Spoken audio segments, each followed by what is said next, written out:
ازيكم يا حلوين؟ عاملين ايه؟ يا رب تكونوا بخير وصحة وسعادة. وشكرا ليكم على الكومنتات وعلى اللايكات، والله مش عارفة اقول لكم ايه. ربنا يا رب يجعلكم نعمة في حياتي. النهاردة هنعمل ايه؟ هنعمل الشطة.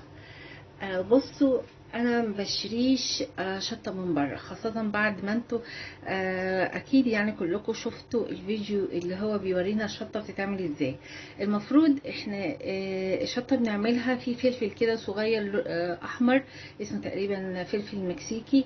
هو ده اللي بينفع للشطه، لكن احنا كلنا بنشتري الفلفل الحراق في بيوتنا. فده ممكن نعمل منه الشطه. ازاي بقى؟ هقول لكم. يعني انا غسلت الفلفل ده، كان عندي جبت فلفل غسلته حطيته في صينيه، سبته عندي بستعمل منه للبيت عادي. في حاجات فضلت زياده خدت اللون الاحمر زي ما انتم شايفين كده. ده لسه طري، لسه ما اتعملش، لكن في اللي نشف كده اهو، وفي هنا برضو ده.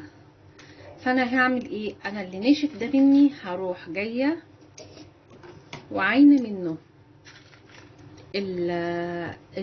هو الطربوش بتاعه، وهحطه هنا، وهسيب الباقي دوت ينشف على مهله. يبقى هنعين الطربوش بتاعه هنا. طيب هتقولي لي انت جربتي قبل كده وعملتي؟ ايوه جربت وعملته، هوريكم دلوقتي الشطه اللي عندي معموله، وده كمان هنعملها وهنشوف.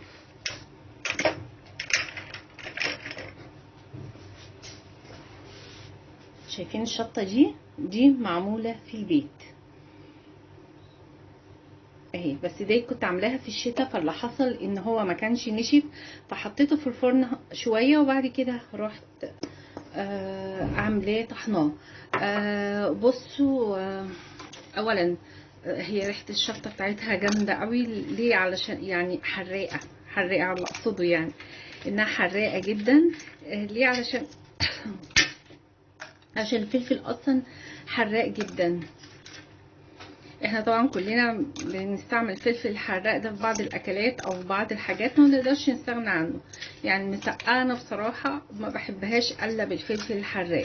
هتقولي طب ما انت عندك لسه في برتقاني مش ما وصلش اللون الاحمر، ولسه في مخضر شويه زي دي مثلا، مش مشكله عادي، هيتعمل مش هيقول لا، وهتبقى شطه جميله وزي الفل.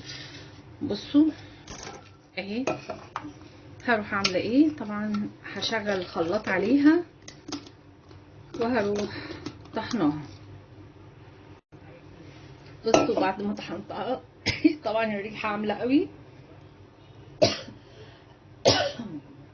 شايفين كده؟ بصي، هي على فكره الكاميرا هي اللي مفتحاها، لكن هي لونها شطه زي اي شطه تاني بنشتريها. هي بس ممكن تفرق ان دي غامقه شويه او محمره شويه يعني اللون الاحمر ده لو انا عملته فعلا هيديني اللون ده، بس لسه لما ينشف شويه، لسه ما نشفش. وادي شطه قدامنا اهي كده، انضف طبعا واحسن. انت غسل الفلفل حطاه في مكان نظيف، بينشف معاكي، بتعمليه بتكسبي شطه والله تعتبر ببلاش. يعني الفلفل ده كان ممكن يترمي، وانا فعلا كنت برميه، ما كنتش عارفه قيمته زمان، ولا عارفه حتى هو بيتعمل ازاي. بس اهو انا مبضطرش ان انا اشتري الفلفل الشطه عشان حتى احوله شطه، لا ده الفلفل اللي انا بشتريه وبستعمله عادي هو اللي بقدر احوله شطه. كنت معاكم، كنت سعيده جدا، ومع السلامه.